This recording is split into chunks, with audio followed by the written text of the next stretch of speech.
Monday, everyone. Thought I would do a motivational Monday vlog.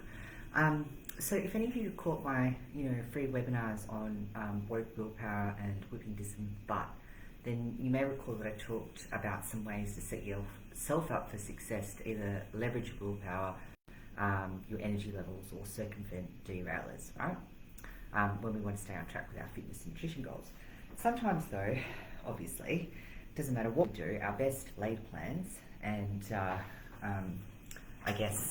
stop gaps or guardrails, I guess is the best way to put it, will fall through, and we'll probably at some point find ourselves procrastinating or skipping an important self-care activity, right?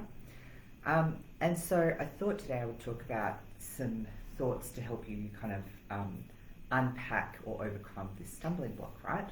So first of all, I think it's really important to make a really clear dissociation around, or disassociation, I guess, between procrastination and laziness. So often, there's a voice in our head, or there's a misconception that if you're being lazy, if you're procrastinating. And the reality is that we often procrastinate when we are on some level, experiencing a level of discomfort. And that's even more so when the task at hand is a big deal in terms of what we want to achieve with our true goals. And usually at the root of it is some sort of unrealised fear surrounding a change or a big goal.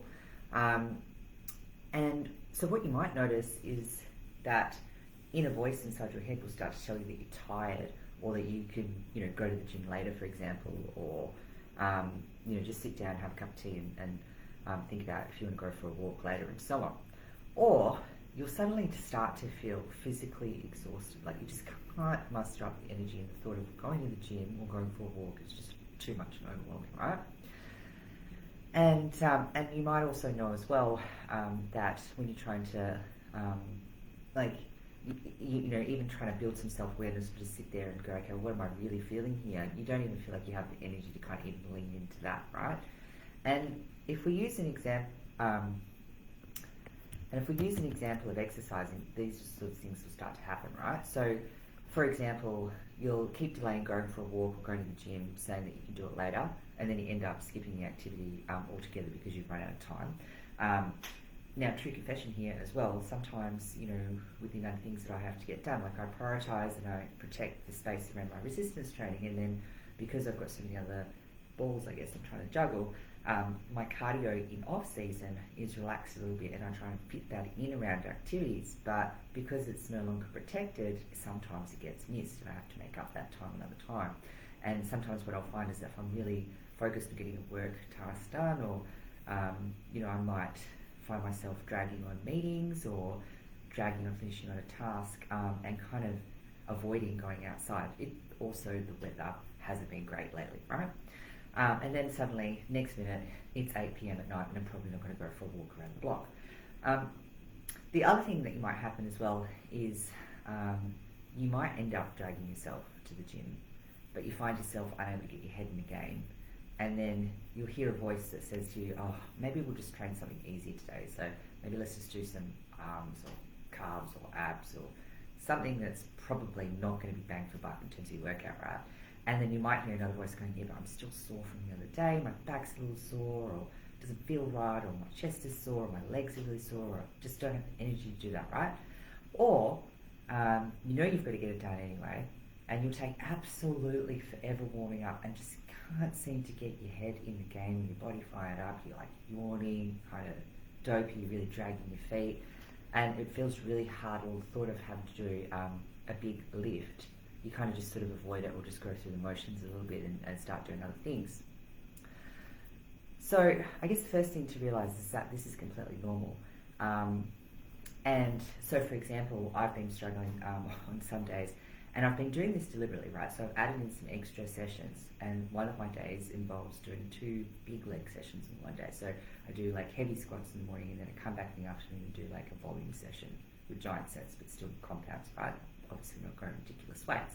It's still quite an intense workout, but I'm doing that for a reason, not so much from the physical aspect from it, but from more a mental resilience point of view, because to get to the next level, you have to kind of build up a level of resilience around your performance to get to that next level, right?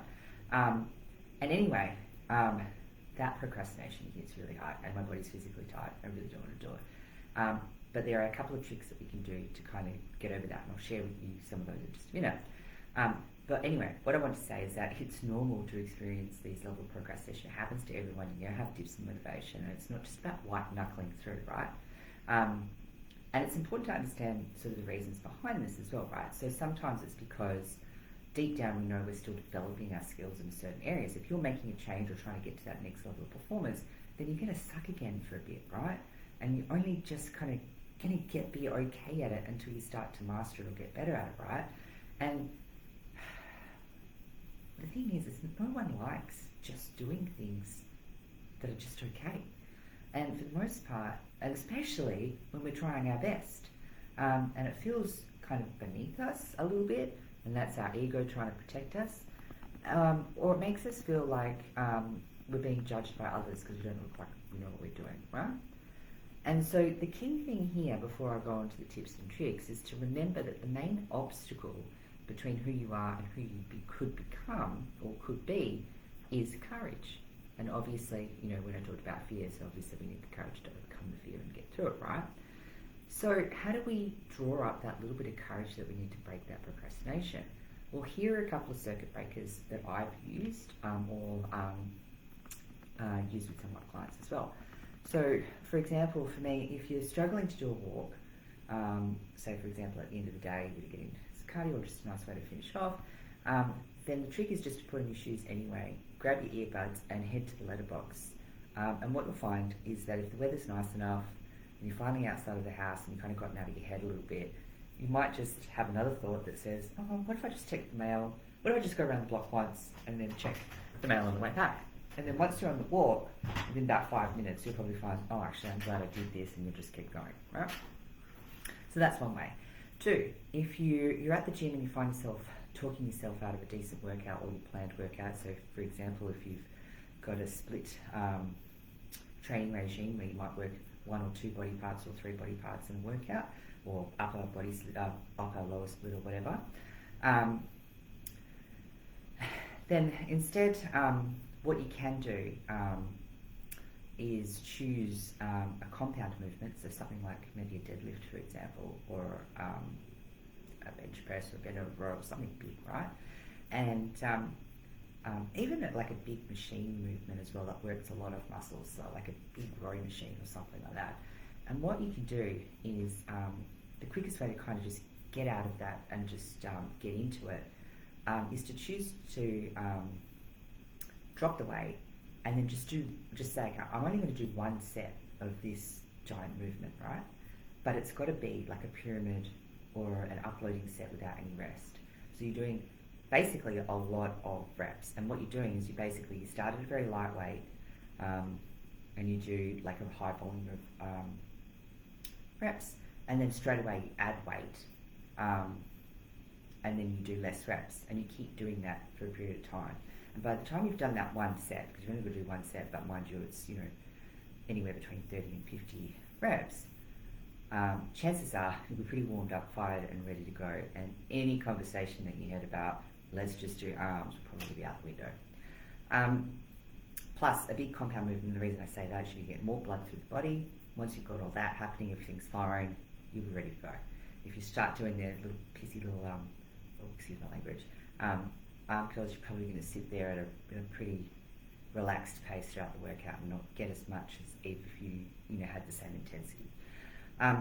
And 3, if you're struggling to fire up for a heavy lift workout, so for example, you just find yourself kind of dottering around, you've got to do the big lift, taking time to do extra warm-up stretches and avoiding basically just getting in and doing it, then mix up your workout. So if your heavy lift, for example, is at the beginning of your workout, then why don't you do your other exercises first and pre-exhaust, and then come back to the heavy lift, but drop the weight obviously to factor in fatigue, and then see how many reps and sets you can get and what weight you end up getting up to.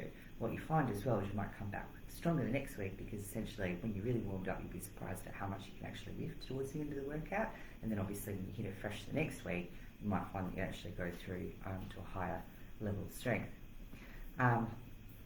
Or here's another way as well. If you're finding it's your head that you can't get into the game, then you can do like a bit of an overload, like pre-frame. And this is where, for example, you can comfortably do a heavy squat, for example, but today you just can't get past like sort of 50 or 60% of that, right? And there's no other reason apart from, it's kind of a mental block, right? So I think that's important, because there will be genuine reasons when it's not safe. If you're not mentally there, then perhaps, and you don't have support or a spotter, then maybe it's not the best thing for you to go and push yourself to do those weights, right? But if you know it's just a mental block, then one of the things you can do is actually just load up the bar with more weight than you would be able to squat, for example, but you're not going to squat it. What you're going to do is you're going to go up and you're going to go through your routine as if you were going to lift up the bar and take it out to actually set up for the squat. And you go and do that. So you're still getting under the bar, still lifting the weight up. So you have to choose a weight that you can comfortably still get off the rack, obviously. Come out and set up and get your feet into position, chest up, all the things that you would normally do to get ready for a squat. And then all you do is you walk back and put it up and re-rack it. And you do that a couple of times. And the reason we do this, right, is your body then gets used to holding this heavier load. So then you go back, then strip the weight back off to a weight that you can comfortably squat, and then basically go through and do the weight. But the thing is that weight's not going to feel as heavy in your back than it did before you did the pre-frame, right? And it's a good way as well to kind of get the body ready for potentially breaking through a strength barrier as well. So this is kind of like a mindset trick. Hopefully you got something out of that. Let me know how you go with your Monday motivation.